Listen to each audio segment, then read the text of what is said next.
Hello, आवाज आ रही है? मेरी स्क्रीन प्रेजेंट हो गई? हाँ सर, हो रही है।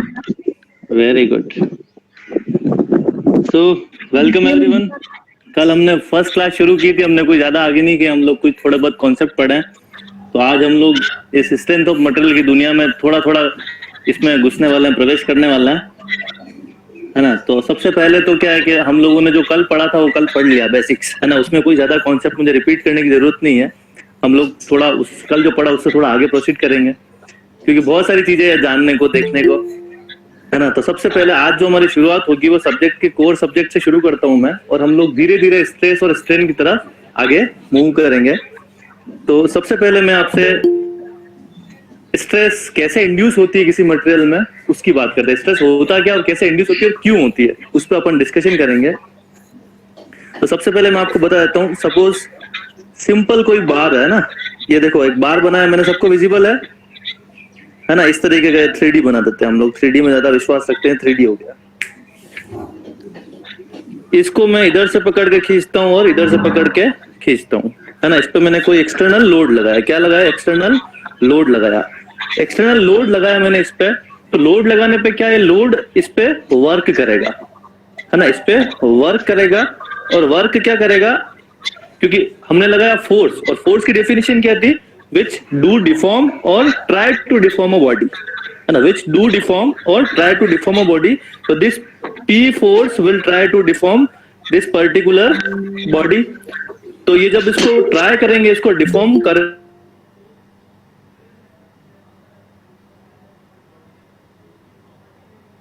के मैं डिफॉर्म नहीं होना चाहता, है ना। मैं रुकना नहीं चाहता हूँ, दौड़ना चाहता हूँ बस। वैसे ये बोल रहा है मैं डिफॉर्म होना नहीं चाहता हूँ, जैसा हूँ वैसा रहना चाहिए। तो उसके लिए ये जो विल पावर है कि नहीं, जैसा हूं मैं वैसा रहना चाहिए, वो कौन डेवलप करेगा? इस मटेरियल, ये जो मटेरियल है ये ऐसे इनफाइनाइट नंबर ऑफ छोटे छोटे एटम से मिलके बना हुआ है, जो आपस में बॉन्डेड है किसी पर्टिकुलर मैकेनिज्म से, पर्टिकुलर बॉन्ड से। वो एटॉमिक बॉन्ड हो या कोई सा ही बॉन्ड हो, वो केमिस्ट्री की बात है, उसमें नहीं जाता है, सिंपली बॉन्डेड है ना। जो हम सबको जनरल डेफिनेशन समझ में आती है, बॉन्ड है इनके बीच में। और ये सारे जो एटम्स है ये सारे अरेंज्ड है। तो ये जो एटम्स है, ये एटम्स क्या चाहते हैं कि इस एक्सटर्नल फोर्स के एक्शन से डिफॉर्म नहीं होना चाहिए हमें, है ना।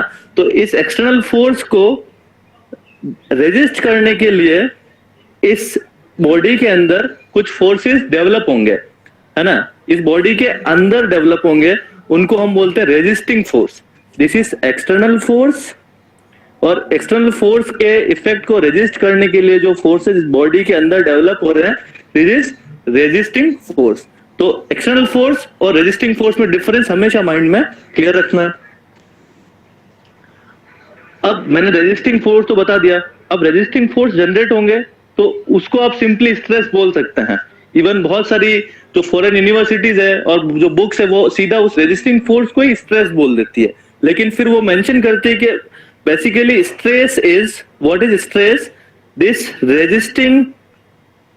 Resisting force per unit cross section area, this is stress, है ना। तो आप रेजिस्टिंग फोर्स को सीधा अपने इंडियन बुक्स के अकॉर्डिंग, इंडियन ऑथर्स के अकॉर्डिंग सीधा स्ट्रेस किसको बोलेंगे? This resisting force to the area of cross section. Yes sir, कुछ बच्चे ज्वाइन करना चाह रहे हैं, मेरे इधर शो नहीं हो रहा है। आपके वहां से ज्वाइन कराओ उनको एक बार, है ना। वेट फॉर बाज देना।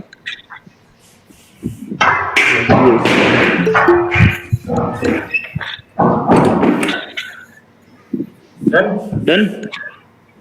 हाँ ठीक है, चलो। तो स्ट्रेस की बेसिक डेफिनेशन हमने क्या समझी? Resisting force divide by cross section area, है ना। पीयूष जी आ गए आप?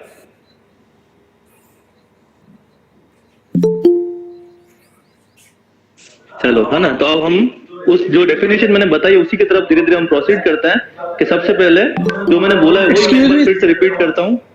यस सर एक स्पीकर बंद करो सर, द्रोणा वाला चालू है सर। दोनों स्पीकर से आवाज आ रही है क्या? तो दोनों में से आवाज आ रही है सर।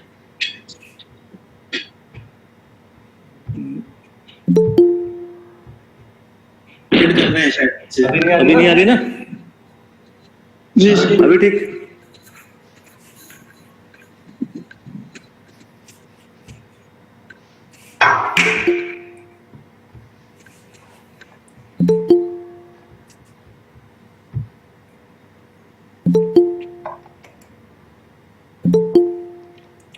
डन, अभी ठीक है?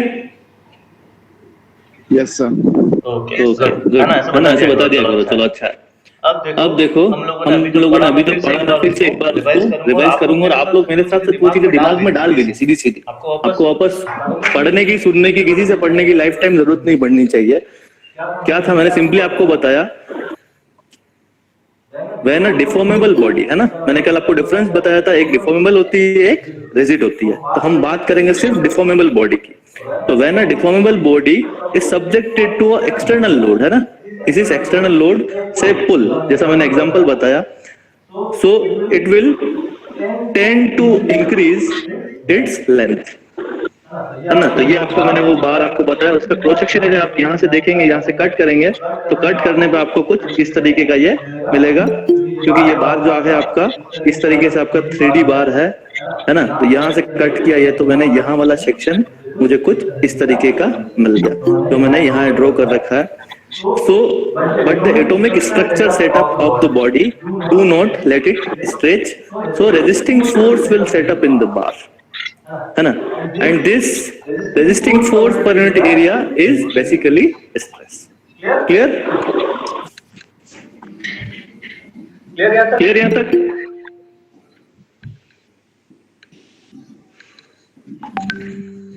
अब देखो मैंने ये तो बोल दिया कि चलो स्ट्रेस का मैंने डिफाइन कर दिया कि जो रेजिस्ट करेगा वो स्ट्रेस है, लेकिन आप लोगों के दिमाग में बात आती है कि सर वो जब तक ये कोई बार है, इस पर फोर्स लगा है, जब तक इसकी डिफॉर्मेशन, इसमें डिफॉर्मेशन ना हो, लेंथ में इंक्रीज ना हो, तब तक तो आपने मान लिया इसमें स्ट्रेस जनरेट होगी। लेकिन एक लिमिट ऐसी भी आएगी कि ये बियर नहीं कर पाएगा, उस केस में क्या होगा, इसमें डिफॉर्मेशन होगा और इसकी जो लेंथ है वो धीरे धीरे क्या होगी, इंक्रीज होने लगेगी और फिर इस तरीके का फॉर्म वो लेने लगेगा। तो उसमें क्या होगा, डिफॉर्मेशन होना शुरू हो जाएगा। तो क्या डिफॉर्मेशन होने के बाद भी उसमें रेजिस्टिंग फोर्स डेवलप होगा? स्क्रीन आराम से स्क्रीन से, यस।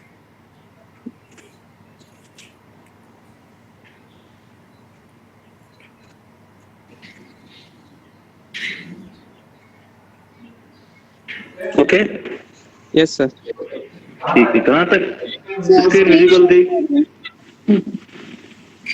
अभी हो रही है ना screen show? Yes sir. Okay okay, तो कहाँ तक सुन लिया आपने, मैंने कहाँ तक बता दिया आपको? यही थे हम सर, यही। ठीक है, गुड। स्ट्रेस वाला ना, तो मैंने आपसे मैं डिस्कशन कर रहा था कि इस बार पे मैंने जब ये एक्सटर्नल पी लोड लगाया और एक पी लोड लगाने के बाद इसमें कोई डिफॉर्मेशन नहीं हुआ, जैसा ये था वैसा ही है because of its internal forces. लेकिन इस पी का वैल्यू जब आप और बढ़ाएंगे, इंक्रीज करेंगे, तो इंक्रीज करने पे एक वैल्यू ऐसी आएगी, सपोज ये आपके लिए आ गई 100 किलो न्यूटन। इसके बाद जैसे ही आप इंक्रीज करेंगे इसकी वैल्यू को और, तो फिर ये मटेरियल क्या होगा, स्टार्ट करेगा डिफॉर्म होना, इसकी लेंथ में इंक्रीज होना शुरू हो जाएगा। तो ये बोलेंगे द बॉडी स्टार्ट डिफॉर्मिंग, है ना सर। उसमें यस सर, वो हर्षित की रिक्वेस्ट एक्सेप्ट कर लो ना। अरे हाँ भाई जी, फेसबुक पे नहीं सर, इसी पे यस आ गया, हर्षित अग्रवाल आ गया है ना, ठीक है।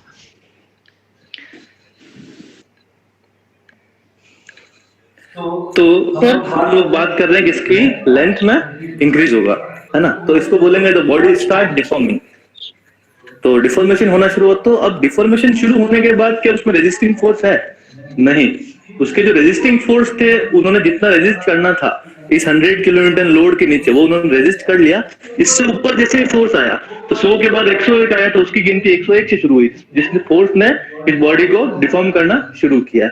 तो रेजिस्टिंग फोर्स एक सर्टेन लिमिट तक बॉडी में जनरेट होंगे कि एक वैल्यू, पर्टिकुलर वैल्यू को बियर कर ले, उसके बाद वो बियर नहीं करेगा। जैसे आपका हाथ पकड़ के मैं खींचता हूँ, तो मैं आपके वेट के बराबर तक तो आदमी खींचेगा अगर, तो आप स्टेबल रहेंगे, लेकिन उससे जैसे वैल्यू बढ़ाई तो फिर आपका हाथ क्या डिफॉर्म होना शुरू हो जाएगा। तो वैसे ही क्या आपका इंटरनल रेजिस्टेंस खत्म हो जाएगा।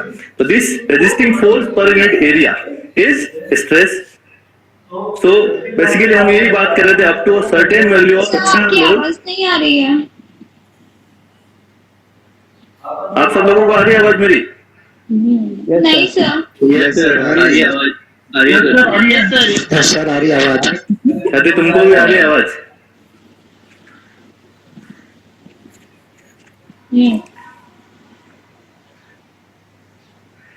तो एक सर्टेन वैल्यू के बाद, एक certain value of external load के बाद ये बार आप ये देखो क्लास सर डिस्टर्ब कर आपकी दिया ना। आवाज यस नहीं बोलो आ रही है।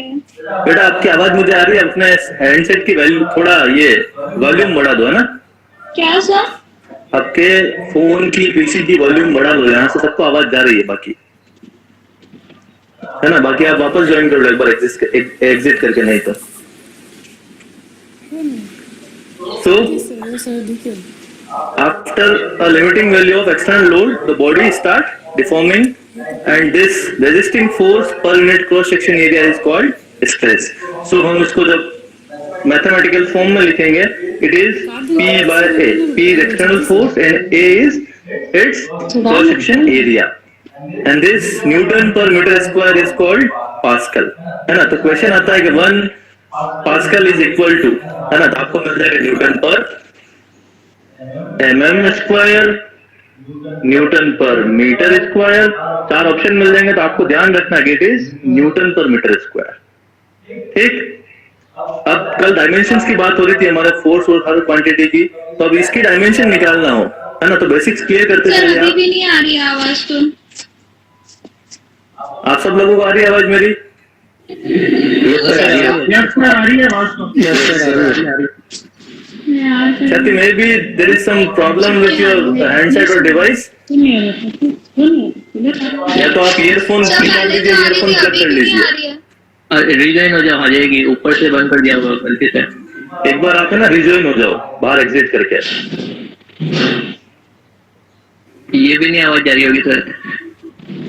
अरे यार ये मुझे तो आ रही है। ख्याति आप एक बार है ना एग्जिट करके रिजोल्व हो जाओ, है ना? ठीक है सर, मैं शुरू कर रहा हूँ। ऐसी आवाज ही नहीं जा रही होगी। This resisting force per unit cross section area is called stress. So इसकी डायमेंशन की बात करते हैं हम लोग, तो देखो फोर्स की कल मैंने डायमेंशन बताई, simple, it is m1 l1 t-2। मुंह पे याद होनी चाहिए आपको। तो इसमें आपको क्या किया, नीचे यहाँ पे लिया एरिया, एरिया का dimension is length into length.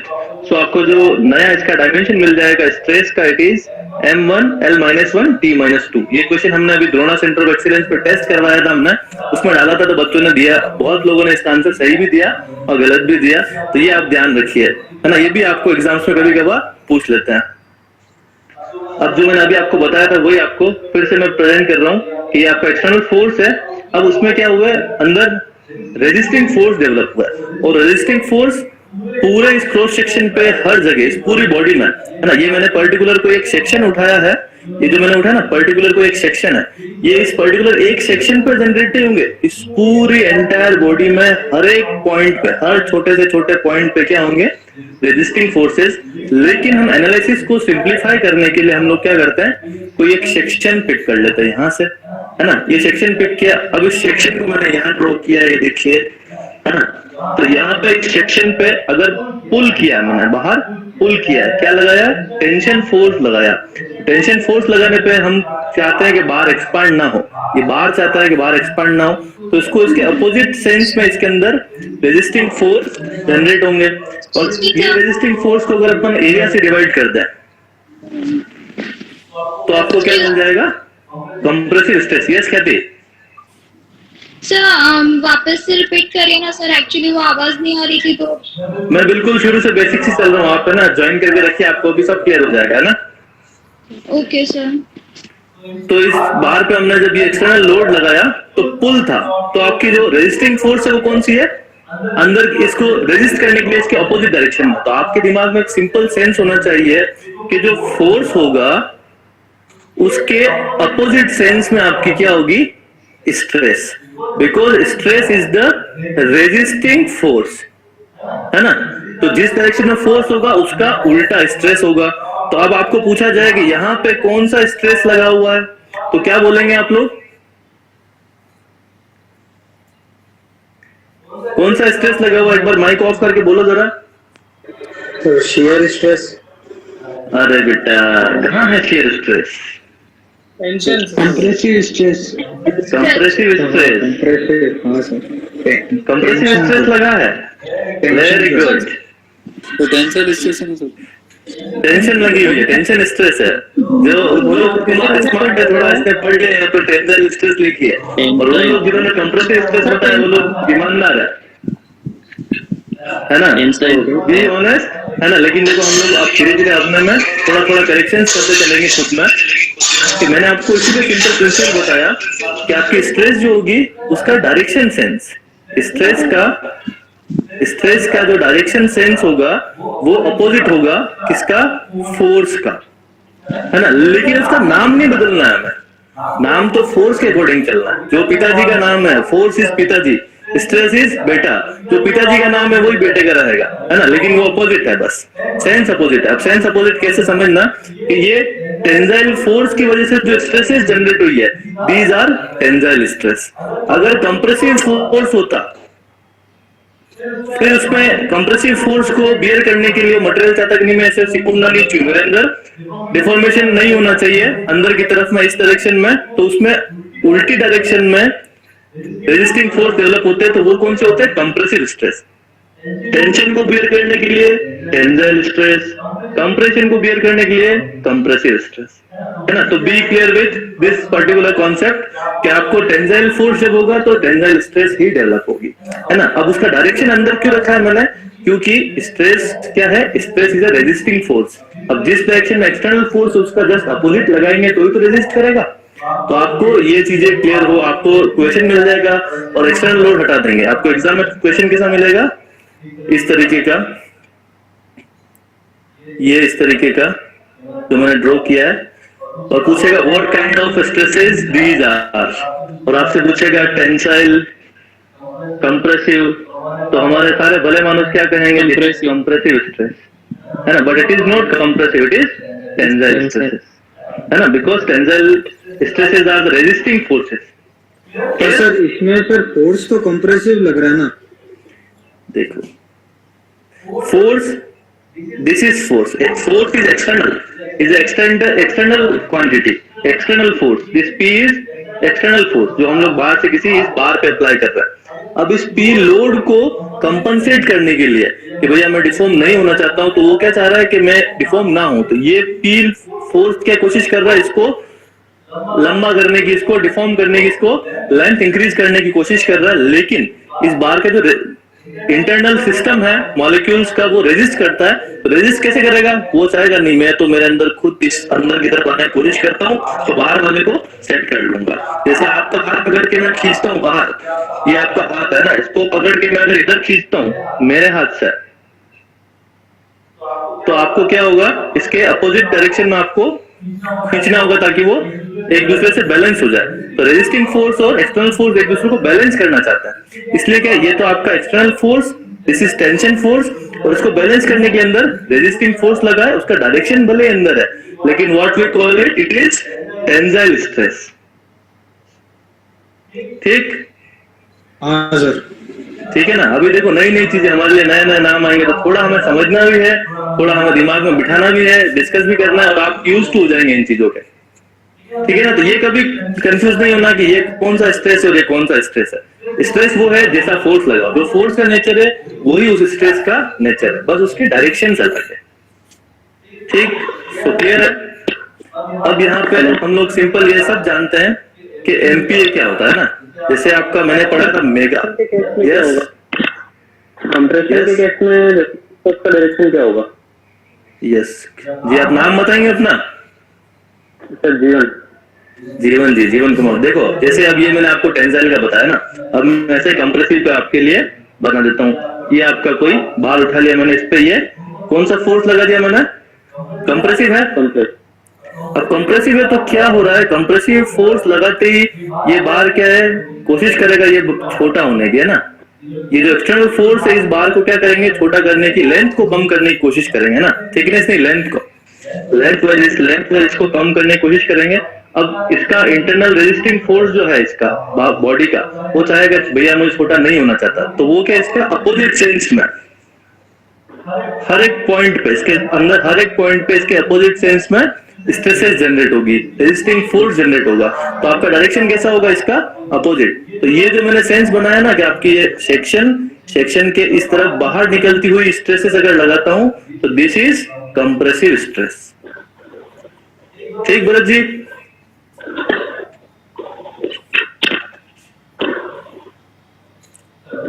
आगे बढ़ते हैं। अब आप एमपीए के लिए आप बिल्कुल आप लोग वाकिफ है, फिर भी बता देता हूं। यहाँ पर देखो दो टर्म्स है एमपीए में। एम इज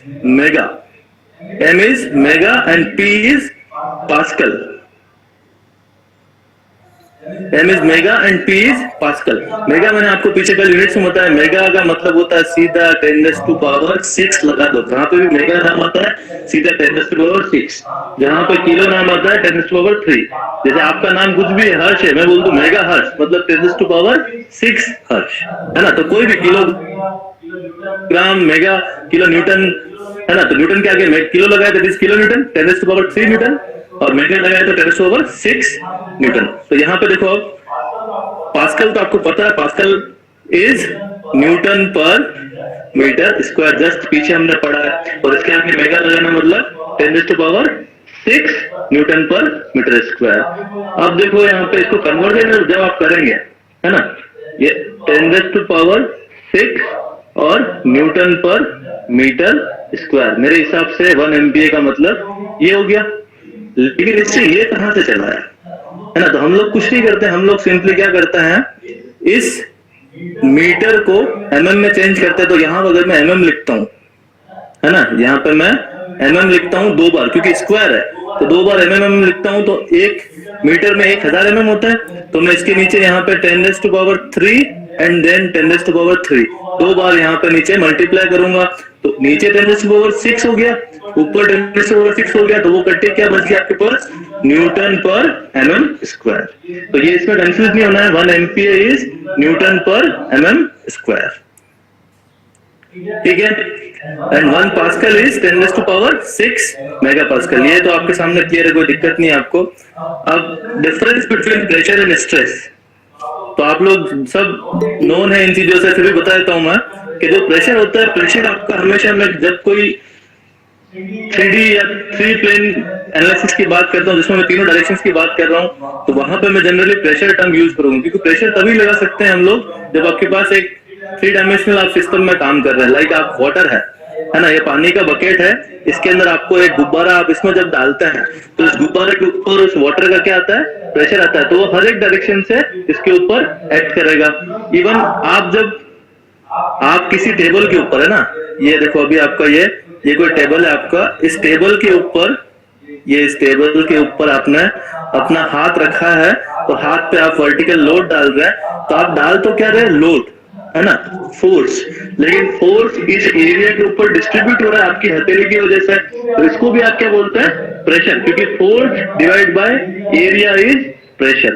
तो प्रेशर की डेफिनेशन भी आपकी यही हो गई, फोर्स डिवाइड बाय एरिया। और आपने जस्ट अभी पीछे पढ़ा है कि स्ट्रेस भी आपने जब डेफिनेशन लिखी है इसकी, it is force by area, but this force is resisting force. तो the basic difference is all about this force only. In case of pressure it is external force, and in case of stress it is resisting force.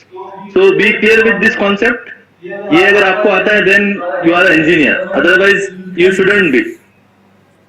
So अब आगे चलते हैं strain पे, है ना। तो strain को पढ़ने से पहले मैंने आपको ये तो बता दिया कि एक बार जब इस पे मैंने लोड लगाया, तो एक लोड सर्टेन लिमिट के बाद जब ज्यादा लगाया तो इसमें क्या होगा? डिफॉर्मेशन। डिफॉर्मेशन मतलब इतनी लेंथ इसमें एक्स्ट्रा आ गई, मैंने इसको बोल दिया डेल्टा, है ना। अब ये डेल्टा, इसको क्या बोला मैंने? डिफॉर्मेशन। ये अगर टेंशन फोर्स लगा दे तो ये क्या होगा? पॉजिटिव होगा क्योंकि इंक्रीज हुआ, और अगर कंप्रेशन फोर्स होगा तो ये डिक्रीज होगा इसका लेंथ, और इसको हम नेगेटिव सेंस में लिख लेंगे। But deformation is change in the length, है ना। अब चेंज इन लेंथ को अगर मैं ओरिजिनल लेंथ से डिवाइड कर दूं, चेंज इन लेंथ को, सपोज ये बार मेरा 5 मीटर का था, है ना, और इसको मैंने जब एक्सटर्नल फोर्स लगाए तो एक लिमिट तक फोर्स लगा तो बियर करता गया इसके रेजिस्टिंग फोर्स की वजह से, लेकिन फिर उसके बाद वो क्या डिफॉर्म हुआ। तो डिफॉर्म होने पे अगर इसमें मैंने मान लिया कि आपके 10 mm इंक्रीज हो गया, है ना, दोनों तरफ मिला के, इधर भी मिला के और इधर भी मिला के टोटल 10 mm इसमें डिफॉर्मेशन हो गया तो आपको क्या करना है, अगर स्ट्रेन निकालना है तो आप 10 mm डिवाइड बाय 5 मीटर, अब मीटर को भी आप mm में कन्वर्ट कर दीजिए, इट इज 5000, तो ये आपको क्या मिल जाएगी strain. Strain is simply change in length bye original length. और अगर आप टेक्निकल डेफिनेशन की बात करते हैं तो जैसे आपने स्ट्रेस बोला, stress is resisting force per unit area, strain is change in length per unit of its initial length. Again repeat करता हूं, change in length per unit of its initial length. So don't go with the definition, logic simple है आपका, change in length divided by original length. Mathematical expression याद करना हमारे लिए ज्यादा आसान रहता है। सो अब स्ट्रेन की बात करते हैं। तो स्ट्रेन आपका मैंने आपको समझा ही दिया कि change in length divide by original length, आपको कोई परेशानी होनी नहीं चाहिए आई थिंक। और बाकी आप पीएचडी करना चाहें तो बहुत लंबा चौड़ा टॉपिक आप कर सकते हैं, है ना। और जो मैंने आपको एग्जांपल दिया था अभी कि आपको 4 मीटर का एक बार अगर 4.2 मीटर का हो जाता है तो स्ट्रेन कितनी है आपको निकालने को बोला जाता है, तो सिंपली आप देखिए चेंज कितना हुआ, 4 मीटर तो पहले ही था, हुआ कितना 4.2, तो 0.2 मीटर उसमें इंक्रीज हुआ, तो डिफॉर्मेशन कितना है 0.2 मीटर। तो आप 0.2 बाय इनिशियल लेंथ इज 4 करते तो आपको मिल जाएगा इट इज 0.05। अब आप बोलते हैं सर यहाँ पे कोई यूनिट होनी चाहिए ना सर, यार यूनिट लेस क्वांटिटी का कोई मतलब ही नहीं है।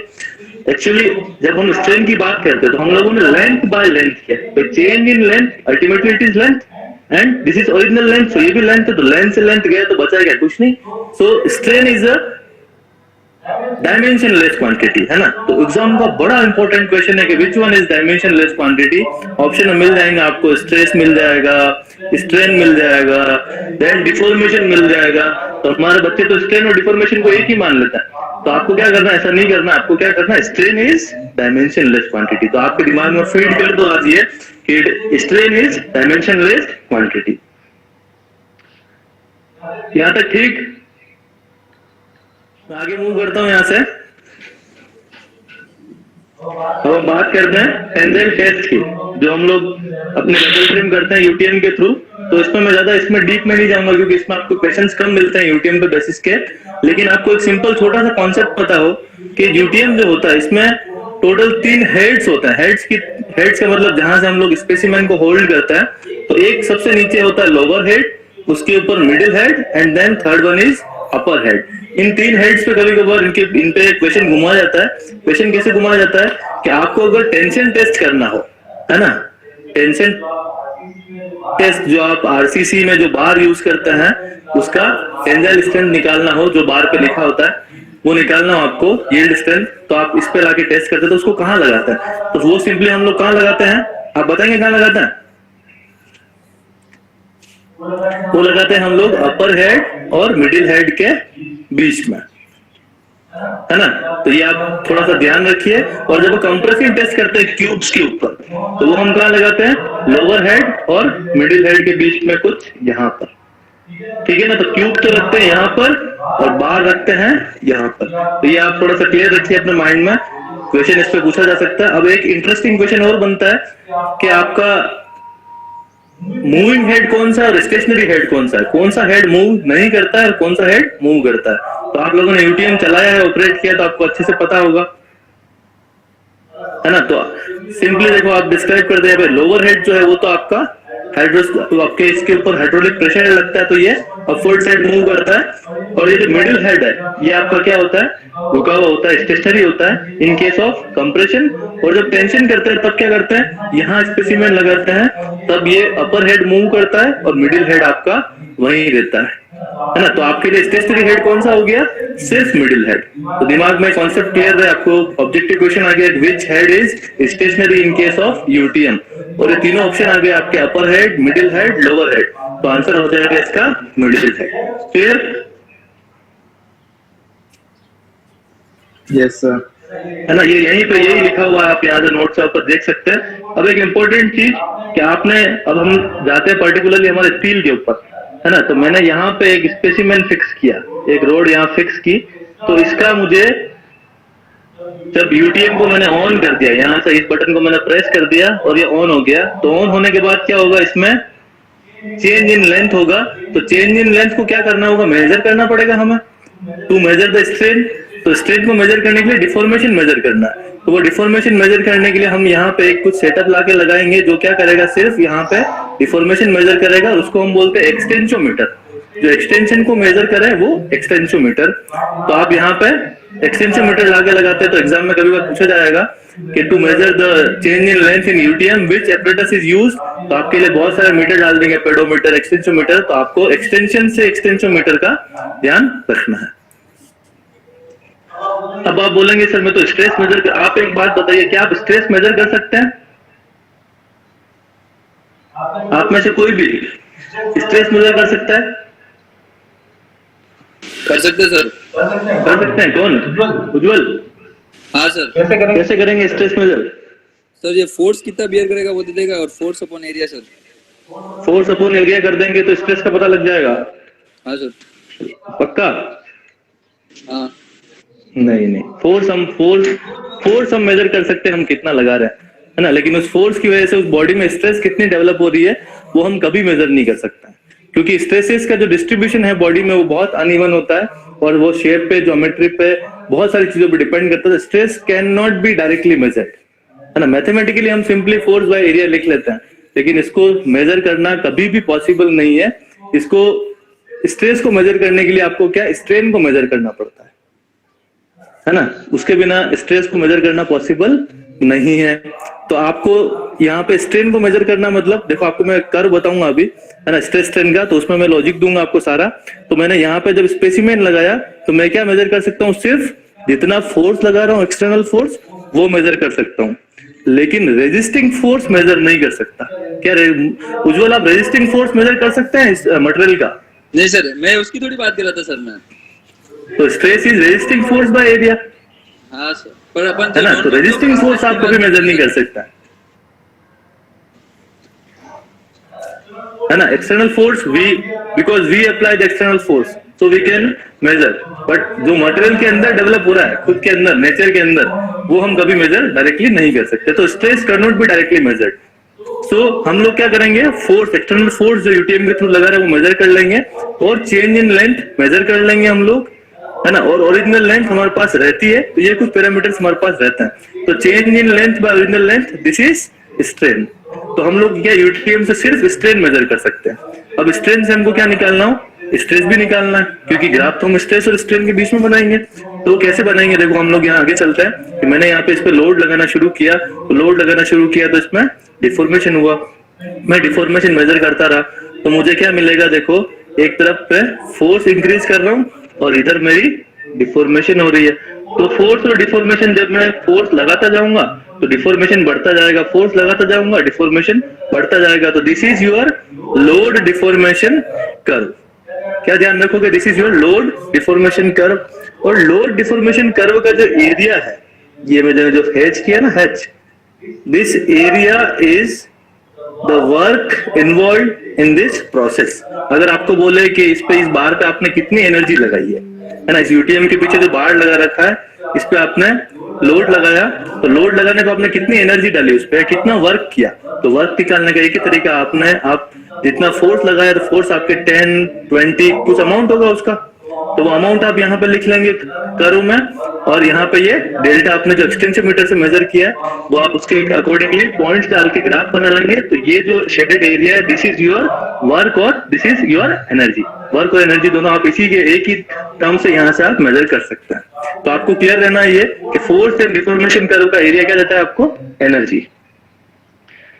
तो आपने लगाया, अब क्या देखो यहाँ पे आपने लोड लगा लिया, डिफॉर्मेशन मेजर कर लिया, ठीक है। तो हुक्स जो था, है ना, हुक्स, उसने क्या किया, बेसिकली लोड लगाया और डिफॉर्मेशन मेजर किया, लोड लगाया, डिफॉर्मेशन मेजर किया, उसको कर्व मिला कुछ इस तरीके से, है ना। और उसको कर्व मिला, उसने देखा, इसको ऑब्जर्व किया, तो ये क्या बोला, ये स्ट्रेट जा रहा है, ठीक है, स्ट्रेट जा रहा है, जाने दीजिए। फिर उसने उस लोड को जब वहां से हटाया, तो लोड को हटाया तो मटेरियल की लेंथ इतनी थी, लोड लगाने पे वो इतनी हो गई थी, और लोड जैसे ही हटाया, है ना, तो ये कर्व फिर से दौड़ता दौड़ता, ये कर्व फिर से दौड़ता दौड़ता वापस से अपनी, ये कर्व फिर से आपका अपनी पुरानी कंडीशन में आ गया और ये जीरो पे आके बैठ गया। मतलब इसने क्या किया, यहाँ पे डिफॉर्मेशन था, इस डिफॉर्मेशन को इसने फिर से कवर कर लिया। तो डिफॉर्मेशन अगर कोई मटेरियल फिर से पूरा कवर कर ले तो उसने क्या बोला, दिस इज इलास्टिक, है ना, दिस इज इलास्टिक। उसने ये जो पूरा डिफॉर्मेशन रिकवर किया after the removal of load, तो उसने इसको बोला प्रॉपर्टी को, दिस इज इलास्टिक। तो उसने ये बोल दिया कि मटेरियल हमेशा इलास्टिक होता है, आप उस पर लोड लगाते हैं, उसमें डिफॉर्मेशन होता है, और लोड हटाते हैं तो वापस से डिफॉर्मेशन गायब हो जाता है, तो दिस प्रॉपर्टी इज इलास्टिक। तो उसने ये एक्सपेरिमेंट यहाँ तक करके छोड़ दिया। अब उसने क्या किया भैया, एक्सटर्नल फोर्स और डिफॉर्मेशन के टर्म में तो बता ही दिया है, तो मैं काम करता हूँ इसको यहाँ पे F/A कर देता हूँ, है ना, क्योंकि जितना एक्सटर्नल फोर्स लगा रहा हूँ उतना ही तो उसमें इंटरनल रेजिस्टिंग फोर्स डेवलप हो रहा है ना। तो ये force by area, this is stress, और ये आप मेजर कर सकते हैं, है ना, ये आप मेजर कर सकते हैं। तो आपने ये तो एक्सटेंशियोमीटर से मेजर कर रखा, तो यहाँ पे डेल्टा बाय एल, इसको मैं यहाँ पे स्ट्रेन बोल देता हूँ। तो यहाँ पे मैं जब कर्व बनाऊंगा तो स्ट्रेस और स्ट्रेन के बीच में एक ग्राफ ड्रॉ कर दूंगा। देखो मैं नीचे लेके चलता हूँ यहाँ पे आपको, ये मेरा एक टिपिकल स्ट्रेस स्ट्रेन कर्व है आपका, है ना, और यहाँ पे स्ट्रेन है और यहाँ पे स्ट्रेस है। अब आपके दिमाग में क्वेश्चन आता है, सर एक काम कीजिए ना, आप स्ट्रेस को तो डाल दीजिए यहाँ पर, है ना, और स्ट्रेन को डाल दीजिए इस एक्सिस पर, क्यों नहीं, ऐसा भी तो कर सकता है, क्योंकि जरूरी ठेका तो नहीं ले रखा कि स्ट्रेस को इसी एक्सिस पे, वाई एक्सिस पे रखना है, तो ऐसा नहीं, ऐसा क्यों नहीं करता, बताएंगे कोई? सर एक्सरसाइज पे जो बॉडी को मेजरमेंट दे सकते जिस चीज का फिक्स जो होती है उसी को डालते ना अपन। वापस बोलो एक बार। जो यूनिट अपन मेजर कर रहे हैं वो एक्स एक्सिस पे आएगी, और उस यूनिट के कारण जिसमें जो चेंज आ रहा है वो वाई एक्सिस पे आएगी। गुड, कपिल मेहता। जी सर। यस, देखो बेसिकली आप लोग गुड जानते हैं कि आप लोग हमेशा कोई कर्व बनाते हैं, कोई भी लाइन बनाते हैं, तो उसमें इक्वेशन यूज करते हैं, y = fx, है ना। तो हम लोग ये क्या है, देखो y एक फंक्शन है, क्योंकि स्ट्रेस हम लोग मेजर नहीं कर सकते, यहाँ पे वो रखेंगे जो इस पे x पे डिपेंडेंट है। तो हम लोग मेजर क्या कर सकते हैं, हम लोग सिर्फ मेजर कर सकते हैं डिफॉर्मेशन को, है ना, मटेरियल में कितना डिफॉर्मेशन हुआ, स्ट्रेस हम लोग मेजर नहीं कर सकते। तो इसलिए मैंने क्या, हमेशा जो हम लोग कैलकुलेट कर सकते हैं वो हम यहाँ रखते हैं, और जो कैलकुलेट नहीं कर सकते वो हम यहाँ रखते हैं। जो इस पे डिपेंडेंट है, वाई डिपेंडेंट है एक्स के ऊपर, तो इस एक्स की जगह मैंने क्या रखा, आपका स्ट्रेन, है ना, ये जो रखा है एक्स एक्सिस पे आपका स्ट्रेन, और इस स्ट्रेन में जहाँ पे वैल्यू फीड करता जाऊंगा मैं, इस एक्स पे वैल्यू रखता जाऊंगा, तो उस फंक्शन से मुझे वाई मिलता रहेगा। इसलिए मेरा वाई क्या है यहाँ पे, stress. So stress is dependent on the strain, है ना। तो यहाँ से आप एक चीज जज कर सकते हैं कि नहीं भैया, अगर स्ट्रेन आएगा तो स्ट्रेस आएगा, अदरवाइज स्ट्रेस तो नहीं आ सकता, है ना। तो आपको ये भी क्लियर रखना है कि मटेरियल में आपसे पूछते हैं क्या पहले जनरेट होता है, स्ट्रेस या फिर स्ट्रेन, तो बहुत से लोग आंसर देंगे, 90% लोग आंसर देंगे स्ट्रेस जनरेट होता है, लेकिन नहीं, stress is a resisting force. और रेजिस्ट किसको करेगा, तो या कोई डिफॉर्मेशन होगी या हम लोग थोड़ा उसको डिफॉर्म करने की कोशिश करेंगे, माइनर चेंज होगा, तो उसमें रेजिस्टिंग फोर्स डेवलप होगा, और रेजिस्टिंग फोर्स है तो स्ट्रेस है, तो पहले स्ट्रेन आएगी देन स्ट्रेस आएगा, है ना। मुर्गी आया और अंडा आया वाली कहानी, स्ट्रेस आएगा स्ट्रेन आएगा, तो पहले आएगा स्ट्रेन देन आएगा स्ट्रेस, और stress is a dependent quantity which depends on strain. तो इसलिए आपका क्या, मैंने इस एक्सिस पे तो रखा है स्ट्रेस और इस पे रखा है स्ट्रेन। अब देखो इस पर्टिकुलर कर्व की बात करते हैं, तो यहाँ पे आपने क्या, मैंने इस बार पे लोड लगाता गया, लोड की वैल्यू को इंक्रीज करता गया, जो मैंने यूटीएम में लगा रखा है इंक्रीज करता गया, तो उसमें डिफॉर्मेशन बढ़ता गया और लोड की वैल्यू भी बढ़ती गई, तो मेरा स्ट्रेस स्ट्रेन कर्व मुझे वहां पे मिलता रहा, because force by area is stress, तो मिलता रहा। अब ये जो कर्व मिला मुझे, है ना, देखो ये जो कर्व ड्रॉ किया हमारे यूटीएम के थ्रू हमने, अब यहाँ पे आप इस कर्व के अगर पर्टिकुलर रीड करते हैं तो आप देखेंगे यहाँ पे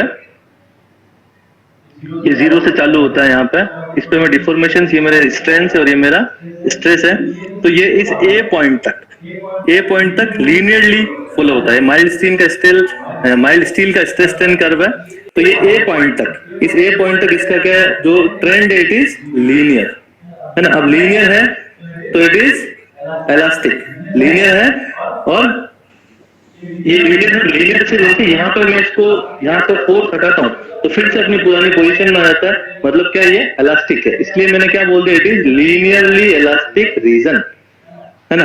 अब हुक्स ने जो डेरिवेशन किया था, जो मटेरियल पे रिसर्च किया था, उसने यहीं तक लगा छोड़ दिया, उसने यहाँ तक लोड लगाया और यहाँ लगा छोड़ दिया, मतलब ठीक है आपका मटेरियल यही फैशन फॉलो करेगा, इसी ट्रेंड में चलता रहेगा, तो उसने बोल दिया material is linearly elastic, even steel is linearly elastic. लेकिन फिर जब उसके आगे और रिसर्च हुई तो तो लोगों ने उस लिमिट के बियॉन्ड जाके लोड लगाने की कोशिश की, तो उनको लगा कि नहीं, ये कर्व जो है आपका स्लाइटली कर्व्ड हो जाता है ना। और सी पॉइंट तक आने के भी आपको अगर मैं लोड हटाता हूँ, है ना, ये बी पॉइंट और सी पॉइंट मैंने एक ही जगह बना रखा है, देखो आप बिल्कुल क्लोज, ये देखो ये एक डॉट जो आपका बी है उसके जस्ट पास वाला सी है, तो ये बी पॉइंट तक अगर आपका लोड आता है और फिर मैं लोड को रिमूव करता हूं तो फिर से इसका डिफॉर्मेशन अगेन जीरो हो जाता है। तो जीरो हो जाना मतलब वो मटेरियल इलास्टिक है। तो आपकी इलास्टिसिटी तो बी तक है, लेकिन ए तक तो लीनियरली इलास्टिक है, और ए के बाद जो ए से लेके बी तक का जोन है इट इज, क्योंकि लीनियर नहीं है तो it is non linearly elastic region. तो आपसे जब पूछा जाता है कि Hooke's law is valid up to, है ना, Hooke's law is valid up to, तो Hooke's law is valid up to this proportional limit, है ना। ये जो ए पॉइंट है, this A point is proportional limit, because यहां तक कि आपका स्ट्रेस प्रोपोर्शनल है स्ट्रेन के। प्रोपोर्शनल होना मतलब लीनियर रिलेशन होना। विजिबल है स्क्रीन सबको? तो ये आपका ये पॉइंट आपका प्रोपोर्शनल लिमिट आ गया। सर रेट ऑफ फोर्स क्या लगाते हैं? रेट ऑफ फोर्स, फोर्स किस रेट से लगाते हैं स्किल में? यस, वेरी गुड क्वेश्चन, है ना। जब हम यूटीएम चलाते हैं तो हमारे यूटीएम में हर एक टेस्ट के लिए हमारे आईएस स्टैंडर्ड्स ने कुछ लोडिंग रेट दिया है, और वो लोडिंग रेट हमारे यूटीएम पे दो वाल्व होते हैं, एक इधर प्रेशर रिलीज का और दूसरा लोड कंट्रोल करने का, लोड की रेट कंट्रोल करने का।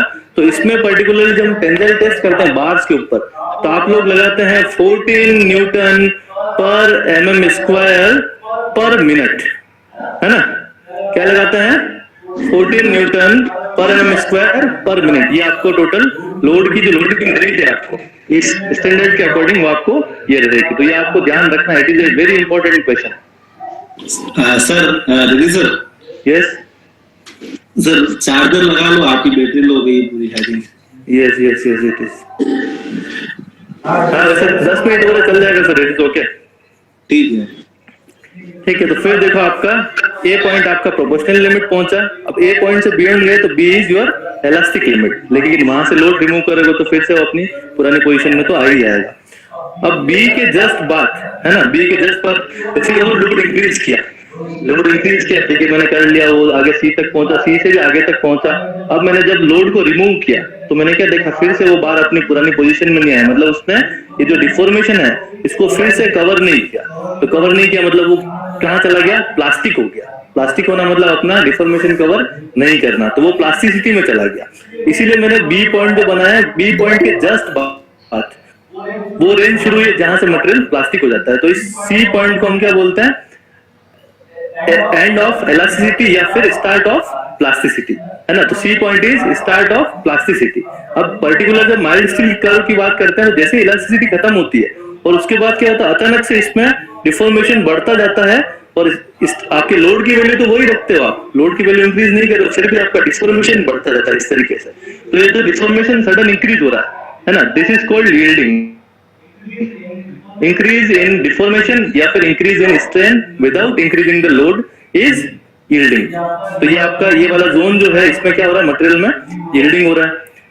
तो ये सी से लेके डी तक जनरली आप जब कर्व देखते हैं तो आपको कर्व बुक में कैसा मिलेगा? सिंपली ऐसा, this and this and this, ऐसा, है ना। तो ये आपकी क्या है? आपकी यील्डिंग। लेकिन अब थोड़ा सा हम लोग एडवांस हो गए, हम लोग डे बाय डे क्या थोड़ा सा टेक्नोलॉजी को जानने के लायक आगे बढ़ रहे हैं, है ना। हम लोगों के पास माइक्रोस्कोप से सारी टेक्नोलॉजी समझने की आपके पास मशीनें हैं, है ना। तो आप लोगों ने क्या स्टडी किया, हम लोगों ने क्या नया चीजें फाइंड की कि आपका जो यील्ड पॉइंट होता है, ये सी पॉइंट आपका जहां से यील्डिंग शुरू हुई है, जहां से मटेरियल में लाइन इंक्रीज होना शुरू हुआ, ये कर्व एकदम से डाउन आता है इस तरीके से और फिर वापस ये आगे इस तरीके से मूव करता है जैसे मैंने यहाँ बनाया, है ना। तो ये जो ऊपर वाला पॉइंट है जहां से यील्डिंग शुरू हुई है ना, वो आपका हो जाता है अपर यील्ड पॉइंट, और जो नीचे मैंने बनाया है this is lower yield point, है ना। तो अब यहाँ पे हमारे पास दो यील्ड पॉइंट हो गए, upper yield point and lower yield point.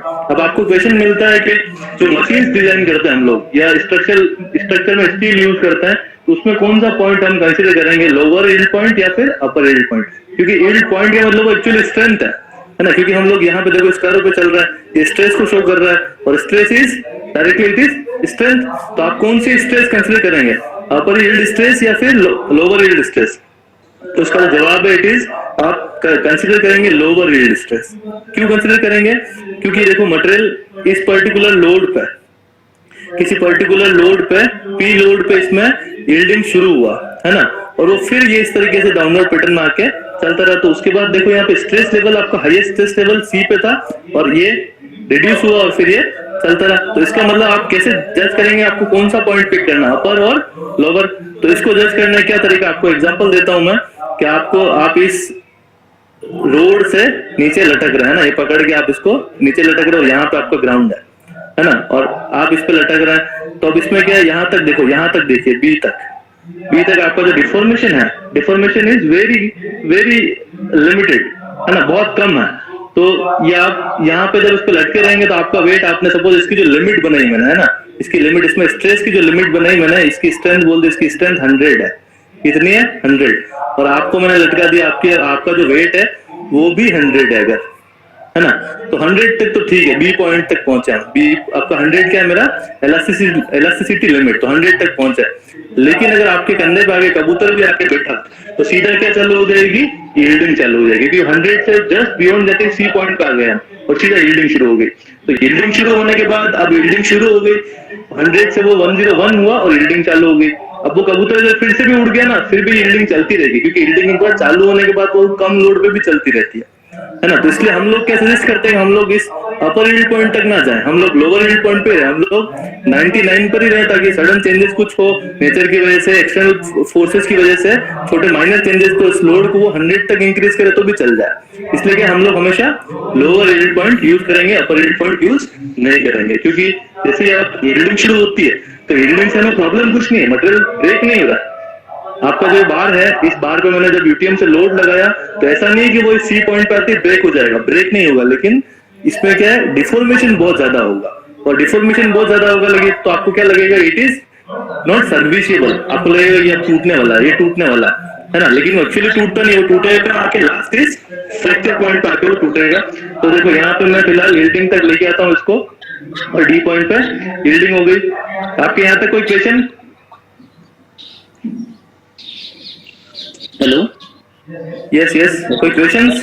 हाँ सर, मैं पूछ रहा था, जैसे स्पेसिमेन लगाया यूटीएम में, बी पॉइंट तक इसमें कोई डिफॉर्मेशन नहीं आया, ठीक है सर? डिफॉर्मेशन आया, बिल्कुल आया, ऐसा नहीं है डिफॉर्मेशन नहीं आया। देखो डिफॉर्मेशन आया है इस वाले एक्सिस पे, अगर आप आगे जा रहे हो, मतलब बी पॉइंट तक डिफॉर्मेशन आया, but it is very little, minor deformation है, ठीक है सर? माइनर डिफॉर्मेशन, ठीक है। सी से सी डैश तक आया तो फिर मुझे डिफॉर्मेशन एक्सटेंसोमीटर पे मेजर होने लगा, इतना बड़ा, मतलब माइनर डिफॉर्मेशन से कुछ ज्यादा है, इतना एक एक्सटेंसोमीटर, आपका एक्सटेंसोमीटर तो 0 से ही मेजर कर रहा है आपका। अच्छा, मतलब वो एमएम से कम कंडीशन वाला होगा तभी वो मेजरमेंट में लेगा। एक्सटेंसोमीटर तो इस 0 से, जैसे ही डिफॉर्मेशन चालू हुआ, एक्सटेंसोमीटर है इसीलिए कि वो डिफॉर्मेशन को मेजर करे, तो उसने यहाँ से मेजर करना शुरू कर दिया। हाँ, 0 से स्टार्ट कर दिया, जो भी डिफरेंस आ रहा है वो अपना मेजर कर रहा है, ठीक है सर? फिर सी डैश तक में आया, तब तक मेरा डिफॉर्मेशन चल रहा है। फिर सी डैश से डी वाली जो कंडीशन है उसमें क्या है, उसमें डिफॉर्मेशन होगा या फिर वो कंडीशन सेम पोजीशन में रहेगी और डी के बाद फिर इंक्रीज होगा? देखो क्लियर, वापस समझो एक बार, है ना। देखो ये डिफॉर्मेशन तो आपका हो ही रहा है कंटिन्यूअसली, जैसे जैसे आप इस कर्व पे आगे बढ़ रहे हो ना, कंटिन्यूअसली डिफॉर्मेशन तो आगे बढ़ ही रहा है, डिफॉर्मेशन देखो आगे जा ही रहा है। पहले वो माने डिफॉर्मेशन हुआ, फिर 2 हुआ, 3 हुआ, डिफॉर्मेशन तो बढ़ ही रहा है, लेकिन जो रेट ऑफ डिफॉर्मेशन है, क्योंकि देखो जब मैं लोड इंक्रीज कर रहा हूँ, ये मेरा क्या है, यहाँ क्या है, मेरा लोड इंक्रीज कर रहा हूँ, है ना। लोड इंक्रीज करना मतलब स्ट्रेस इंक्रीज हो रही है, और इस पे मेरा क्या है, डिफॉर्मेशन है। तो जैसे सपोज मेरा लोड 10 था, है ना, तो ये आपका 10 के रेस्पेक्टिवली ये आपका डिफॉर्मेशन था, इसको मैंने 50 किया तो भी डिफॉर्मेशन कितना, इतना 100 तक आया तो भी डिफॉर्मेशन था, डिफॉर्मेशन इसके कंपैरेटिवली कम था। लेकिन जैसे आप इस बी पॉइंट से आगे चले तो आपका लोड सपोज यहाँ पहुंच गया मैं 120 पे, तो इस 120 लोड लगे हुए पे क्या होता है, मटेरियल बस इसमें लेंथ इंक्रीज होती रहती है, विदाउट इंक्रीजिंग द लोड इसमें डिफॉर्मेशन चालू रहता है ना। तो ये deformation without increase in load deformation चालू हुआ, ये क्यों है, ये मटेरियल की जो एटॉमिक स्ट्रक्चर था उसमें आपने इनफ चेंज कर लिया था। अब वो बोल रहा है कि थोड़ा स्ट्रेच हो जाने दो, चलो कोई बात नहीं, है ना। तो उसने क्या, मटेरियल को थोड़ा स्ट्रेच होना, अपने खुद को अलाउ किया कि मैं थोड़ा मेरे मॉलिक्यूलर सेटअप में चेंज कर लेता हूँ, इसलिए यहाँ पे अचानक से आपने स्ट्रेन ऑब्जर्व किया, ठीक है। तो सी डैश से डी वाली जो कंडीशन है सर, इसमें टेंसाइल बार, मतलब जो स्पेसिमेन है उसमें जो नेकिंग होती है, जहां से फिर ब्रेक होता है उससे पहले नेकिंग हो जाती है सर बार में, तो वो ये डी वाली कंडीशन पे होगी या सी से ही शुरू हो जाएगी वो कंडीशन? बिल्कुल। देखो मैं कहानी पूरी करता हूँ मेरी, चलो आज ही पूरी कर लेता हूँ मैं। आपसे कंफ्यूजन है तो फिर नहीं बिल्कुल, इसीलिए तो हम है ना। तो देखो आपने बोला, मैं बोल रहा हूँ सर नेकिंग जो है, हाँ ठीक है, चार्जर अटैच है, ठीक है अभी समझो। देखो ना नेकिंग की बात कर रहे हैं हम लोग, ये मेरा स्पेसिमेन, ठीक है ना। देखो तो मेरा जब यहाँ से ये लोड इंक्रीज हुआ, तो जैसे लोड इंक्रीज होगा कंटिन्यूअसली इसका क्या होगा, क्रॉस सेक्शन एरिया जो है वो हमेशा डिक्रीज होता रहेगा थोड़ा थोड़ा करके। हाँ है ना। तो क्योंकि लेंथ इंक्रीज हो रही है तो मटेरियल तो हो रही है ना, मटेरियल एक्स्ट्रा तो है, तो लेंथ इंक्रीज हो रही है, क्रॉस सेक्शन एरिया रिड्यूस हो रहा है। तो ये डी पॉइंट तक इसका सिर्फ क्रॉस सेक्शन एरिया कम होता रहेगा और लेंथ इसकी क्या होती रहेगी, इंक्रीज होती रहेगी। ठीक है, यहाँ तक कोई मेकिंग नहीं, कुछ नहीं हुआ। यहाँ तक मटेरियल जो है वो एकदम इंक्रीज हुई है। लेकिन जैसे अब मैंने बोला ना कि सी के बाद उसकी जो एटॉमिक स्ट्रक्चर है वो आपने ब्रेक कर दी अचानक से, तो इसलिए कि उसमें अचानक से डिफॉर्मेशन आया, तो डिफॉर्मेशन यहाँ तक आ गया, है ना। वो डिफॉर्मेशन देखो सीधा यहाँ कितना कम था और ये यहाँ ठेठ यहाँ पहुंच गया बिना लोड चेंज किए।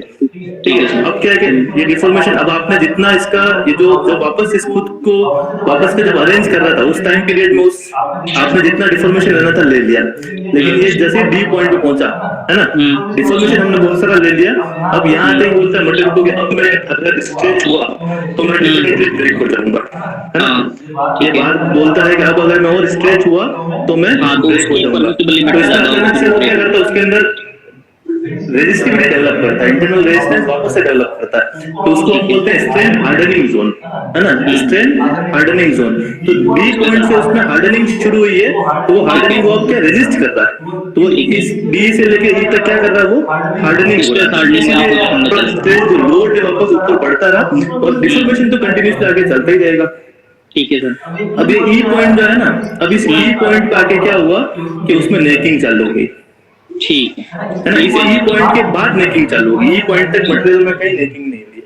अब ई पॉइंट के बाद क्या होगा, हाँ तो ई पॉइंट के बाद इसमें नेकिंग चालू हुई। यहाँ पे पर्टिकुलर कुछ जगह पे स्ट्रेस कंसंट्रेशन, एक टर्म है स्ट्रेस कंसंट्रेशन, क्योंकि स्ट्रेस आपकी इक्वली डिस्ट्रीब्यूट नहीं होती मटेरियल में, कास्टिंग में बहुत जगह छोटी मोटी इधर उधर चेंजेस रहता है, तो पर्टिकुलर जहाँ पे वीक सेक्शन होगा वहां पे स्ट्रेस का कंसंट्रेशन होगा और वहां से फेलियर शुरू होगा और वहां पे नेकिंग जनरेट होगा। तो इस पूरे बार में अगर ऐसा बार है आपका,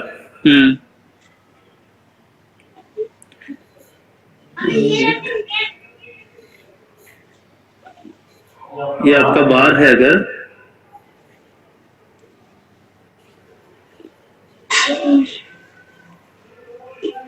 तो इस बार में आपकी हर जगह इस तरीके से बीच बीच में कहीं कहीं लोकल कंसंट्रेशन होगा स्ट्रेसेस का, वहां पे नेकिंग चालू होगी। अब नेकिंग चालू हुई, नेकिंग चालू होते ही क्या है कि उसमें जो लोड बेयर कर रहा था वो लोड बेयर करने की कैपेसिटी, आपका लोड तो वही 100 ही है, ठीक है, लेकिन अब लोड के टर्म इंक्रीज कर रहे हैं हम, क्योंकि वो फेलियर उस मशीन ने एडप्ट कर रखा है कि लोड धीरे धीरे इंक्रीज करेगा और स्ट्रेस की वैल्यू आपकी धीरे धीरे कम होने लगेगी, है ना। अब यहाँ पे स्ट्रेस की वैल्यू कम होने लगेगी, इसके पीछे बहुत बड़ा बियॉन्ड कॉन्सेप्ट है ना। इसको यहाँ से स्ट्रेन हार्डनिंग के बाद से इसको मैं आपको कल की क्लास में चालू कर दूंगा, क्योंकि ग्राउंड में बिल्कुल डेटा पे है। ठीक है सर, ठीक है। So students, how is the जोश? Hi sir.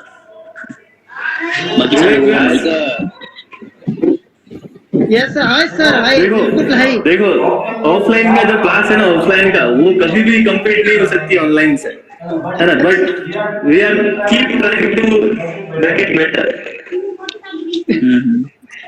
सर वैसे आज मैं आपको बताऊं 42 स्टूडेंट्स हो गए थे, अभी 2-5 मिनट में ही स्टूडेंट्स जो हैं वो गए हैं, टाइम हो गया आई थिंक, इसलिए क्या तो अच्छी बात है अपने लिए। मेरी बात आप सभी लोग ध्यान से सुनिए कि 2-4 दिन आप लोग यूज टू हो जाएंगे और जगदीश सर भी थोड़ा सा राइटिंग अच्छी दिखाएंगे आपको, ठीक है, तो चीजें काफी अच्छी होगी।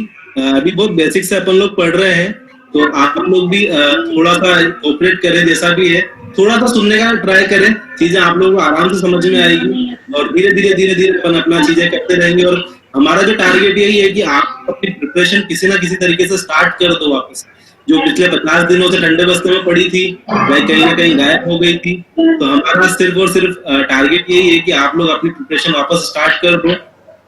वैसे आप लोग शेयर कर रहे हो इस चीज को, तो मैं यही कहूंगा कि और ज्यादा से ज्यादा आप लोग शेयर करें। आज 42 स्टूडेंट है, कल 50 का टारगेट करते हैं, 50 स्टूडेंट्स हों अपने पास, ठीक है? जगदीश सर, यस यस ठीक है। और जगदीश सर कुछ बोलना चाहेंगे? हाँ बोलिए। Jagdish sir. Jagdish sir, yes Vivek बोलो। सर वो कल आप एक वीडियो लेक्चर को बता रहे थे सर, लास्ट में बताने की बोला था सर, वो टॉपिक से रिलेटेड वो सर नहीं बताया था सर आपने। टोर्शन है ना, Torsion, sir, वही। टोर्शन और मोमेंट में डिफरेंस यस सर। है ना, वो मैं आपको कल मेरा वीडियो कैमरा ऑन करके दिखाता हूँ ना, अभी मैंने डिस्कनेक्ट कर दिया उसको, जी सर, जी है ना, सर, थोड़ा वेल ड्रेस्ड होके फिर तुमको दिखाऊंगा मैं, जी सर। ठीक है? जी चलो कल मिलते हैं फिर इसी टाइम पे, और अपने दोस्तों को ज्यादा से ज्यादा बोलो, ठीक है? आपको अच्छा लगा हो तो अच्छी बात है, अपने दोस्तों को भी थोड़ी सी फायदा पहुंचाने का ट्राई करो। थोड़ा सा हम और बेटर करेंगे, और थोड़ा सा आप लोगों को भी 1-2 दिन में ये ऐप समझ में आ जाएगी और थोड़ा सा यूज्ड टू हो जाएंगे, तो उसके बाद आई थिंक चीजें ज्यादा अच्छी होगी। तो पहले से कॉलेजों स्टूडेंट्स के लिए वो यूज टू हो चुके हैं इन ऐप से, अब आप लोगों को भी थोड़ा सा यूज टू होना पड़ेगा, क्योंकि नेक्स्ट 1.5 मंथ आई थिंक कुछ नहीं होगा, अपन ऑफलाइन शायद नहीं पढ़ पाएंगे, उसके बाद ही कुछ हो पाएगा। तो अभी अपन यही है कि अपन थोड़ी सी अपनी जो तैयारी है धीरे धीरे अपन करते रहें, और आप लोग जैसे शेयर कर रहे हैं हमारी चीजें वैसे के वैसे शेयर करते रहें, ताकि हमें भी थोड़ा सा एक अच्छा मोटिवेशन मिलता रहे, ठीक है?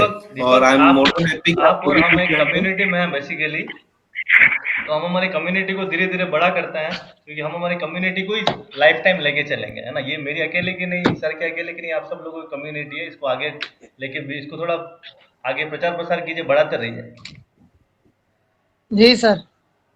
ठीक? ठीक है, thank you sir. Thank you sir.